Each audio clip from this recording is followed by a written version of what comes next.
Good morning, good afternoon, good evening to you, wherever and whenever you are joining us today. I am Maggie, and today we're going to talk about taking your practice off the mat. If you are in search of the perfect place to do your yoga, to do your meditation, you need a quiet room with no distractions and just the right mat and the perfect thickness yoga cushion. Stop it.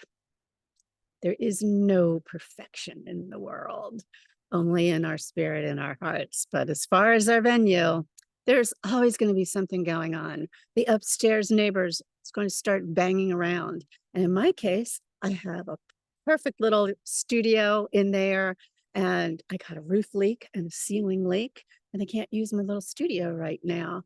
But what I do have is Mother Nature. And I recommend that even if you do have a perfect inside place to practice, try taking your practice outside. Get grounded. Do some earthing. If you are in contact with the earth, and during this practice, you can take your mat outside if you want, or a towel, or you can sit in a chair like I am right now. If you have your feet on the ground, you are literally grounded. Just 20 minutes a day of being in touch with nature can reduce inflammation. And earthing is a whole different topic and has a million more things that are good for you and the trees and nature. But try doing your Kundalini practice outside every now and then, and it will be perfect. And you will have distractions. But today, we're going to have a little Kirtan Kriya. So let's get started. And if you are new to Kundalini, but you have done yoga before, you will probably recognize some of the things that we're going to do today. Now, the word Kundalini refers to the energy that works its way up the spine like a serpent. We will be doing breath work, meditation, and mantra today, and a limited movement in our mudras. And a mudra is a hand position. A lot of the words and terms we use in Kundalini come from the Gurmukhi language, which was developed by Sikh Guru Guru Angad in the early 1500s. And the word Gurmukhi means from the lips of the Guru, because traditionally yoga and meditation was taught by direct transmission. So this is a good time to gather anything you want around you. If you need a sweater or tissues, some water. And we're going to get started with the Adi mantra, which is Om Namo Gurudev Namo. And it means I bow to the Guru within. And that means a guru is someone who brings you from the darkness into the light. And if you are bowing to the guru within, that means you have the power to bring yourself the knowledge, to find the knowledge, to assimilate the knowledge. So that is something to consider. So to do this, let's rub our hands together. Sit up with a straight, happy spine, because when we do that, we are allowing the energy to move through us, coming up through our root chakra, through all the chakras. Feel that energy come out the crown chakra, and it will circulate. So let's get started. Om Namo Gurudev Namo. Om Namo Gurudev Namo. Om Namo Gurudev Namo. Deep breath in.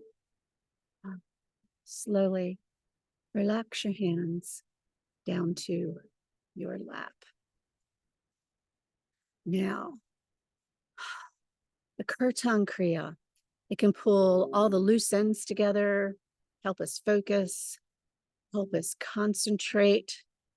It will help us consolidate and change habits.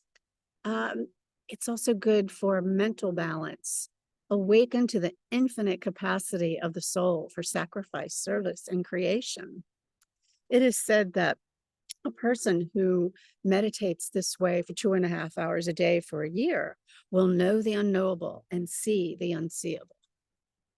Like me, you may not have 2.5 hours today, but even 12 minutes of the Kirtan Kriya can improve cognition and memory function and helps actually present the onset of Alzheimer's disease. So good for the memory, alleviates anxiety and depression. And actually, studies are beginning to show that it might actually reverse the effect of Alzheimer's.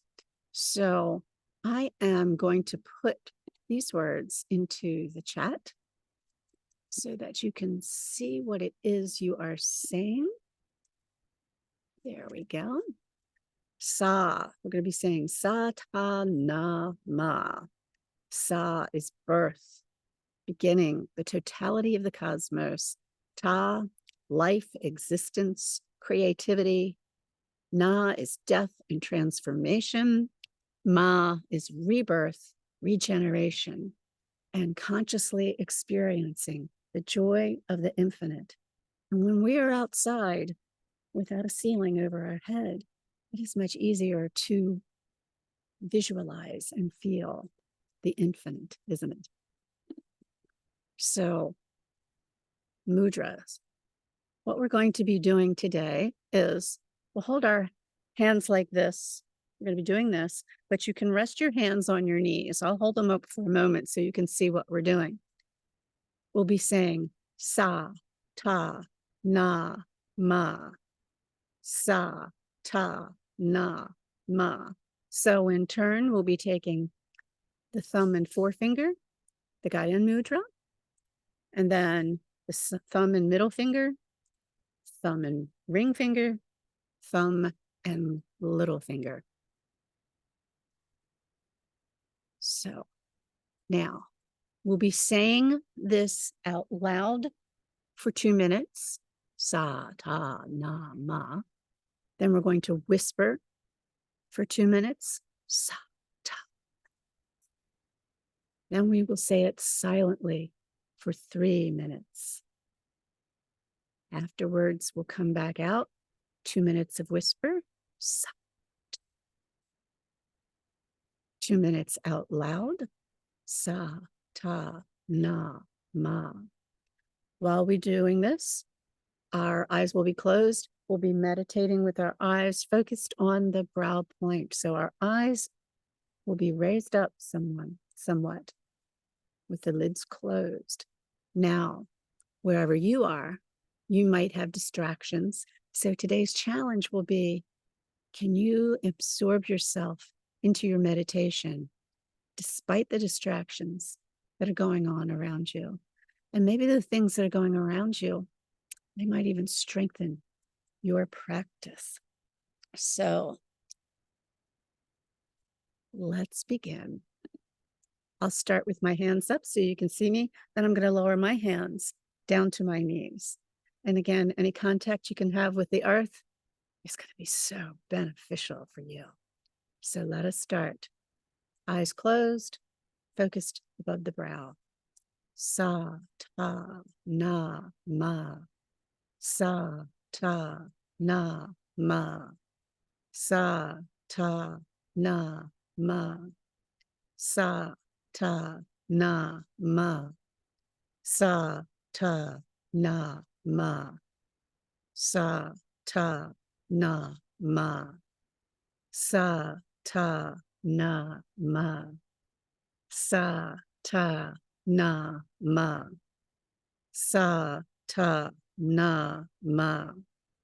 Sa, ta, na, ma. Sa, ta, na, ma. Sa, ta, na, ma. Sa, ta, na, ma. Sa, ta, na ma. Sa ta na ma. Sa ta na ma. Sa ta na ma. Sa ta na ma. Sa ta na ma. Sa ta na ma. Sa ta na ma. Let's go into a whisper. Sa.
Now we're entering into silent.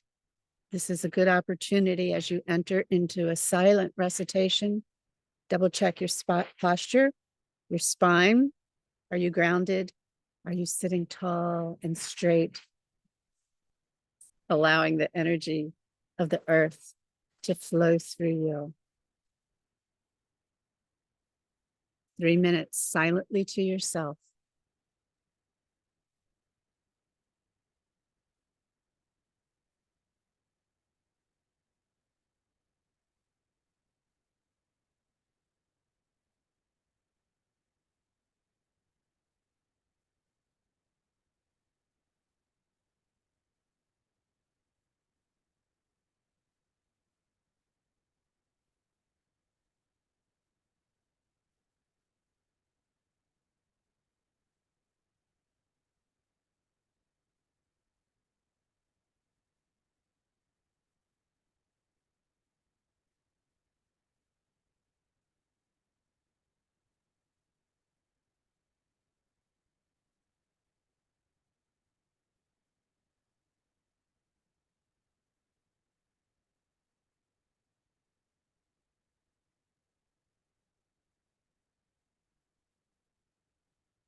You're almost half the way there. If you've allowed a distraction to pull you away, come back to yourself, come back to your body, come back to your breath, come back to your silent sa, ta, na, ma. Just over another minute to go silently.